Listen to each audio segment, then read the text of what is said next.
Hello folks and welcome to another gaming video. Now, it's been a while since I've posted anything, however, I've been extremely busy at work and that, but I found the time today, and today we're going to be having a look at the Dreamcast Controller.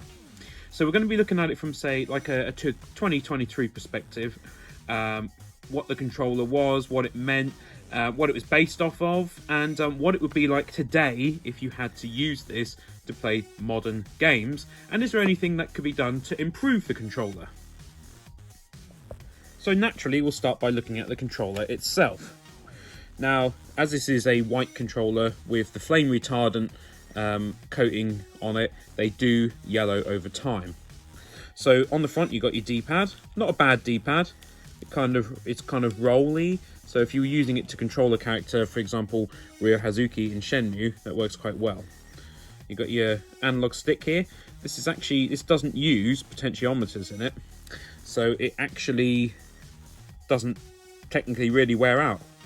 Potentiometers actually wear thin in modern controllers, and then you get stick drift, but it doesn't happen on here. It's usually some sort of optical sensor.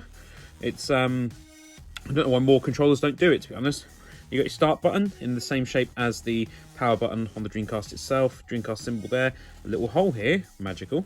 You got A, B, X and Y buttons. Now these can wear slightly. There's more pressure required to press the X and Y buttons than there is the A and B because they're used more. So they can wear.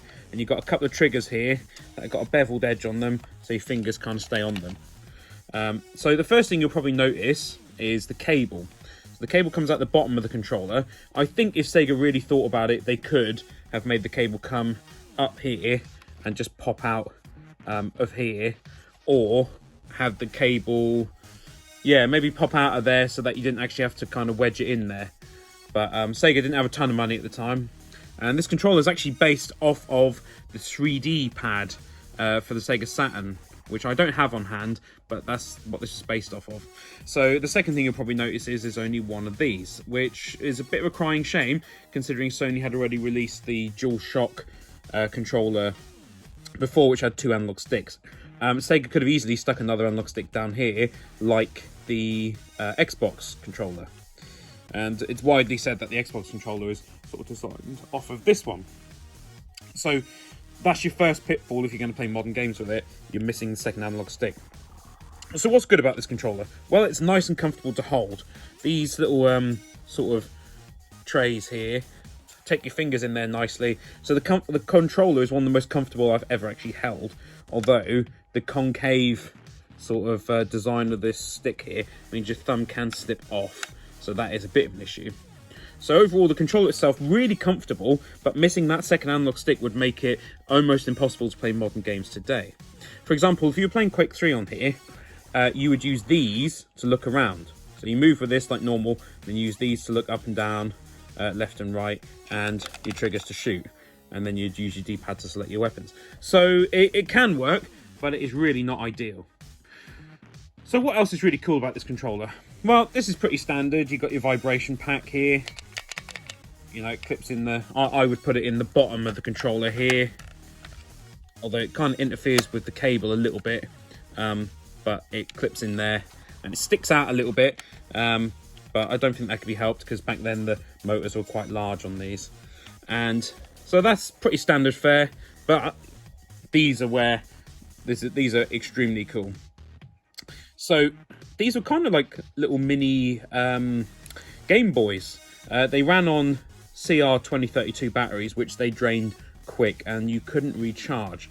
Now, if Sega were really planning for the future, they would have allowed these to have rechargeable lithium batteries in that would have charged off of the controller, and these would have been sort of charged every day and would have not run out so much. But the batteries soon add up if you've got to keep replacing them. So what people tend to do is we don't replace the batteries in these, or we take the batteries out so they don't leak, and then we just use them in the controller. And what the original intention was, you could take mini games from your big games, chuck them on these, and you could play them on the go back home, plug it back in, and anything you've done on the mini game, for example accrue resources or some such like, would then be put into your main game. Pretty cool. Also, they do come with dust covers, but most people have lost them by now. You can plug them together, which you could do in schools or whatever at the time, and then you could actually play games against each other, which is pretty cool. Or you could trade save games, that sort of thing. Yeah, I haven't really seen this since. I thought this was a really good idea. I don't know why, or probably expense, but more controllers should really feature this, because that was pretty cool, I would say.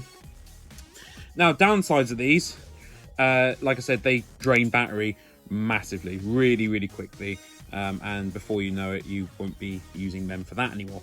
Also, because of the screen and all this, they're actually a fairly expensive form of memory card. And they didn't have a ton of memory on them. They could probably do having 4 times the amount of memory that they did, but they didn't. You could also attach them here and carry them on things, but no one ever did that. Because then it hangs out the back of your controller, so no one really did that. I really like the design of it. I think it matches up quite nicely to the Dreamcast itself. It's a clever little design. It's really nice. And I'm sad that no one continued on with this sort of thing, really. Probably, like I said, down to cost. But yeah, bit expensive way to buy memory cards. I've got 3 of these, and what I tend to do is have one in at any one time. And then what would happen is you'd start up the console. This will beep because the battery's dead on it.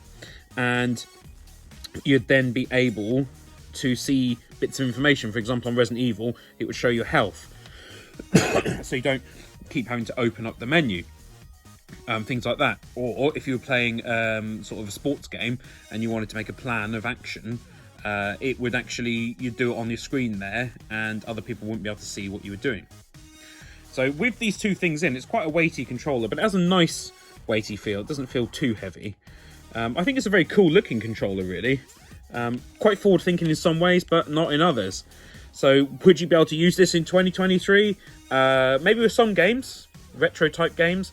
Yes, you would be able to, but you wouldn't really be able to play modern AAAs with this controller, which is a bit sad. But there you go. It's the same with the N64 controller, which I also did a review for. Unfortunately, it's the single analog stick, really.